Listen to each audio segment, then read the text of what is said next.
पाऊस फुटता उधळलाली भूपाळी रामपारी दिशादाही उजळल्या आल गोकुळ आपुल्या दारी निर्भेळ आणि सकस चवीच गोकुळ लई भारी। गोकुळ दूध संघाची दर्जेदार दुग्ध उत्पादने गोकुळ दूध, दही, तूप, दूध powder, cooking butter, table butter, paneer, इलायची श्रीखंड, आंबा श्रीखंड, फ्रूट श्रीखंड, ताक आणि लस्सी। गोकुळ दूध आणि दर्जेदार दुग्ध उत्पादने, चव आहे कोल्हापुरी, गोकुळ लई भारी।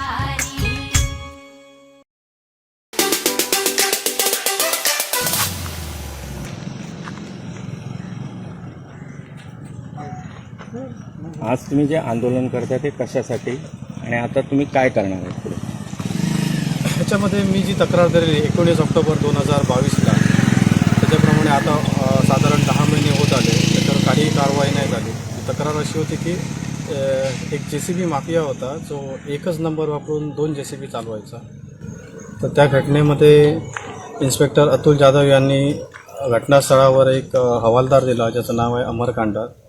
त्यांनी घटनास्थळावर येऊन घेतलेले एव्हिडन्स जसं की फोटोग्राफी, व्हिडिओग्राफी, नाहीतर काही सिरियल नंबर वगैरे जे असतील ते सगळे कलेक्ट केले आणि घटनास्थळावरून मशीन गायब झाली। मशीन गायब झाल्यापासून वेंगुर्ला पोलीस स्टेशन सांगतात की आम्ही काही टेक्निकल एव्हिडन्स घेतले नाही आहे।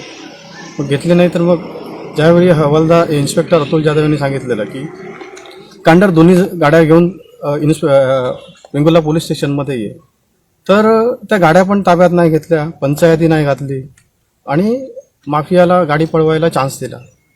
तर त्याच्या विरोधात हे आंदोलन आहे। आता 10 महिने होत आले, त्याच्यामुळे काही होत नसल्यामुळे ही शेवटची काय म्हणतात जनता दरबारात जायचा प्रयत्न केला आहे मी। आणि हे सगळं चाललंय ते फक्त पैशासाठी चाललंय।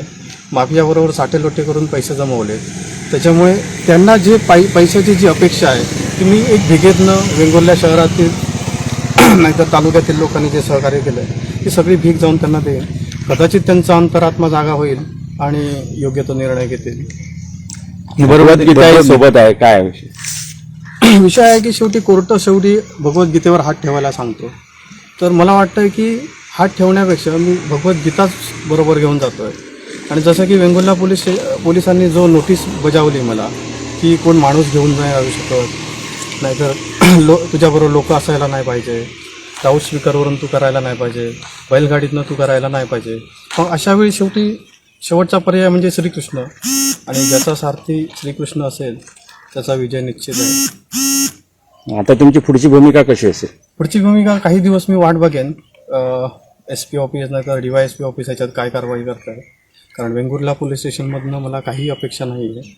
जे घटनास्थळावरून गाडी पळवू शकतात ते काहीही करू शकतात, त्यामुळे SP ऑफिस आणि DYSPची वाट बघेन काही दिवस। नसेल तर मग पुढचं कसं आंदोलन करायचं, काय करायचं त्याच्यावर विचार करेन। जमवलेले पैशांचं काय? मी जसं की लेखी नोटीसमध्ये दिलेलं की जमवले सगळे पैसे मी पोलीस स्टेशनच्या बाहेर गेटच्या बाहेर ठेवेन, जेणेकरून चोरी आणि लबाडीत जी करायची जी सवय आहे ती त्या लोकांना हे हळूच पैसे घेऊन जाता येतील। मी जर आतल्या आवारात ठेवलं तर त्यांना ही भीक जमवलेली भीक पळवता नाही येणार, म्हणून मी बाहेर ठेवतो, जेणेकरून ते हळूच जाऊन रात्रीच्या काळोखात ही भीक जमवलेली भीक पळवू शकतात। पोलिसांचं म्हणणं होतं की आम्ही RTOच्या संदर्भात या ठिकाणी RTOकडे पत्रव्यवहार केला, RTOने जो अहवाल दिला याच्यात कोणतीही माहिती आढळून आलेली नाही। तर यावेळी तुम्हाला वेळोवेळी पत्रव्यवहार सुद्धा पोलिसांनी केला आहे, त्यांची ज्यावेळी आम्ही यावर प्रतिक्रिया घेतली त्यावेळी त्यांचं असं म्हणणं होतं, तर त्याबद्दल काय सांगाल? हे कम्प्लिटली दिशाभूल करण्याचा प्रयत्न आहे। माझी तक्रार कधीही नव्हती की RTOने 2 नंबर अलोकेट केले, RTOने एकच नंबर अलोकेट केला। जो माफिया होता तो नंबर वापरायचा, चोरून वापरायचा, त्याच्यामुळे RTOकडे जाण्याची काही गरज नव्हती। जसं की त्यांनी मला पहिल्या दिवशी सांगितलेलं कांडार जाऊन गाडी ताब्यात घे, ते न करता घटनास्थळी पंचायती न करता घेतलेले एव्हिडन्स डिस्ट्रॉय करून घेतलेच नाही म्हणून सांगणे, मग त्यांच्या स्टेटमेंटवर तुम्हाला विश्वास ठेवायची गरज नाही आहे। आणि अजून एक सांगायचं झालं तर हल्लीच 3 तारीखला DYSP मॅडमबरोबर एक इथे मिटिंग झाली। DYSPनी जिथे पोलीस होते, ज्याच्या विरोधात तक्रार होती तो होता, मी होतो, त्याच्यासमोर वेंगुर्ला पोलीस स्टेशनला एक पण उत्तर देता नाही आलं, पूर्णपणे उघडे पडले। मॅडमनी कबूल केलं की इनिशियल जे फोटो मी दिलेले त्या फोटोवर बघून पण वाटतं की 2 मशीन अवेलेबल होत्या एकाच नंबरच्या, आणि ह्याला 10 महिने पण ह्यांना अजून समजलं नाही की 2 मशीनी होत्या की नाही। DYSPनी पहिल्याच मीटिंगमध्ये कबूल केलं की आहेत 2 मशिनी, आपण शोधूया. कशा शोधूया हे अजूनपर्यंत नाही सांगितलं. आणखी एक पोलिसांनी एक आरोप केला आहे आपल्यावर सुद्धा की राजकीय वैरातून आपण हे पोलिसांना वेटीस धरत आहात. त्या गावात काही ग्रामपंचायतवरून वाद झालेले आहेत, त्यावरून वेटीस धरत असं त्यांचं पोलिसांचं म्हणणं आहे. तर याबद्दल आपली काय प्रतिक्रिया आहे? तर इन्स्पेक्टर महाशयांना एवढं सांगू इच्छितो की बॅकग्राऊंड स्टोरी बनवण्यात ते एकदम मास्टर आहेत. मी एक प्रायव्हेट कंपनीत कामाला आहे. मला सांगा, कामाला आहे तर मी कुठे इलेक्शनमध्ये असतो काय? मी इलेक्शनमध्ये नाही आहे, मी प्रायव्हेटमध्ये आहे. मला एक वाटलं ही बाई चुकीची गोष्ट आहे. त्याच्यात ह्याच पोलिसांनी, अतुल जाधवांनी मला एक नाव दिलं आहे. काय काहीतरी एक नाव दिलं आहे, काय तुझा काय हेतू होता असं विचारलेलं. स्वतःच त्याने नाव दिलं की जागृत नागरिक. तिथून मी प्रत्येक लेखी ह्याच्यात मी जागरूक नागरिक म्हणून स्वतःचं संबोधन करतो. तर उगाच काहीतरी कुठच्या कुठे घेऊन जायचं, करायचं खोटं करायचं, खोट्याचं खरं करायचं, ते धंदेदारी बंद करावे.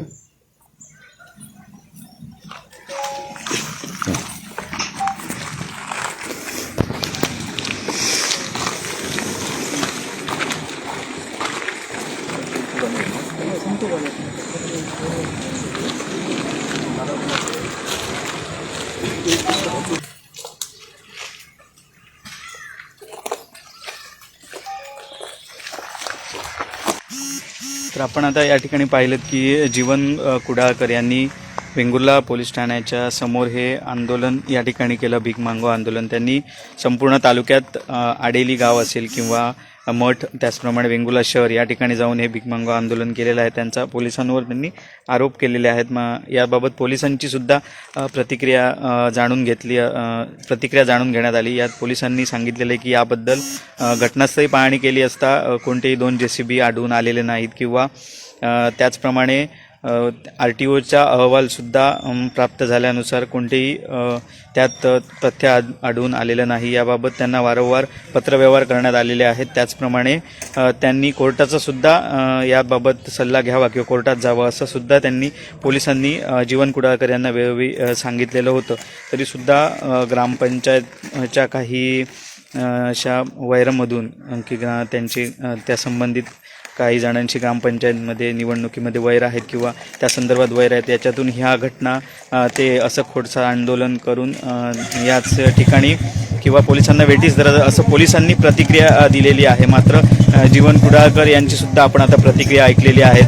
कोणाचा मुद्दा खरा आहे किंवा जीवन कुडाळकर यांना एवढ्या आंदोलनाचा का पवित्रा घ्यावा लागला आहे हा सुद्धा विचार करण्याची गरज आहे. दरम्यान त्यांनी या ठिकाणी भीक मागून पोलिसांच्या पोलीस स्टेशनसमोरची संपूर्ण जी रक्कम आहे जी जमा केलेली आहे ती ठेवलेली आहे आणि यावेळी आता पुढे ते काय पवित्रा घेतील किंवा पुढचं त्यांचं पाऊल काय असेल हे सुद्धा पाहणं उत्सुकतेचं ठरणार आहे. आमचे दिवसभरातले सर्व अपडेट्स, ताज्या घडामोडी आणि थेट लाईव्ह पाहण्यासाठी सबस्क्राईब करा, लाईक करा कोकणचं नंबर 1 महा चॅनल कोकण 7 लाईनचं YouTube चॅनल.